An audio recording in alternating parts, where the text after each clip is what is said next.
But first, the Prime Minister. He yesterday misled you. He misled Australians about his voice to Parliament and seriously misled them. Yesterday, Anthony Albanese insisted on 2BG radio that if we vote for the voice later this year, Labor's kind of Aboriginal-only advisory parliament, it will have nothing to do with compensation.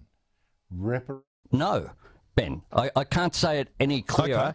Okay. Compensation it has nothing to do with what people will vote on in the last quarter of this year. No, I'm talking about after that. And can I make that? Well, they're not voting on any of that. No, I was just saying there are 3 stages. So after we go through the voice, is it natural to assume that as part of treaty? No, it's not natural. Now, that is actually completely false. It's like saying if you give someone a match, it's got nothing to do with fire. Let me tell you why.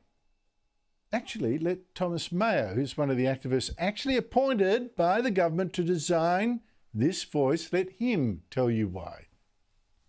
The wonderful thing about the Uluru Statement, the proposal for a voice, this is the first step. It's a vital step and it puts all the explanation behind it. Pay the rent, for example. How do we do that in a way that is transparent and that it actually sees reparations? Okay, Thomas Mayo, one of the architects who designed the voice, says this is going to talk about reparations, but more than that, he says it's also the first step to actually getting them, as Anthony Albanese has said himself. And that's because this Uluru Statement that Thomas Mayo mentioned, drawn up by selected activists 6 years ago, says the voice is part of a 3-part revolution that these activists want to how this country is actually run. And the Prime Minister has actually told them he will deliver all 3 of their demands in full. We rise to the moment to work with you in lifting the words off the page and lifting our whole nation up with a new spirit of partnership between government and First Nations people through the work of Makarrata, treaty making and truth telling, and by enshrining a voice to Parliament in our Constitution. Now, those 3 interlocking parts of this revolution, as you just heard, are the voice, this kind of Aboriginal Parliament we're about to vote on.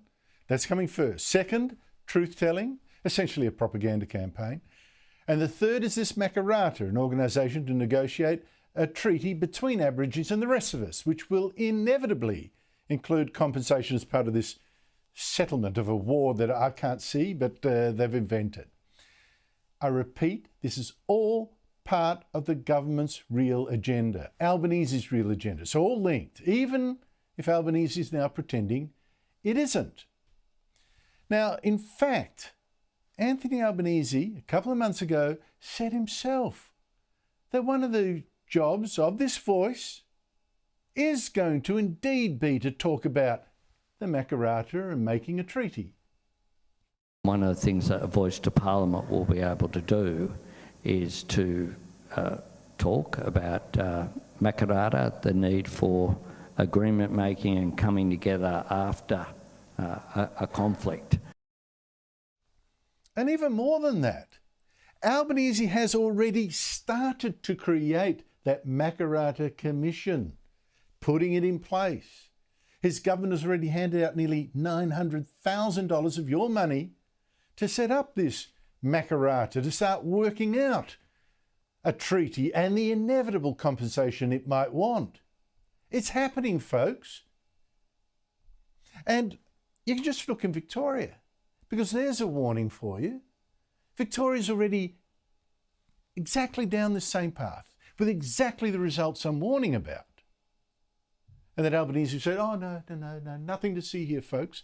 Victoria has set up its own First Nations Assembly, its own voice, its own kind of advisory parliament of people identifying as Aboriginal, although this version of the voice is not in any constitution, so it has less power, thank God for that. But what has this Victorian voice already done? It's got a bunch of directors of something called the First Peoples Assembly of Victoria's Self-Determination Fund, which it says has just got $35 million from the Victorian government to again help prepare negotiations over a treaty. Get the voice, you get the treaty, right? And the leaders of this first People's Assembly in Victoria, they gave an interview saying, yes, and here's the big surprise, folks, reparations or redress could form part of a truth-telling process. Well, I think we can skip the word could and add will. Will. Reparations are involved. So no, Prime Minister, you are wrong. A vote for the voice is a vote for your grand scheme, the whole package. The voice to start with, as you said, then the Makarrata Commission, as you said, the one you're already spending money on to set up, and then the ultimate aim, the treaty and that compensation, that money. Just be honest with Australians, because that is the plan. You said it before, Prime Minister. Do not deny it now.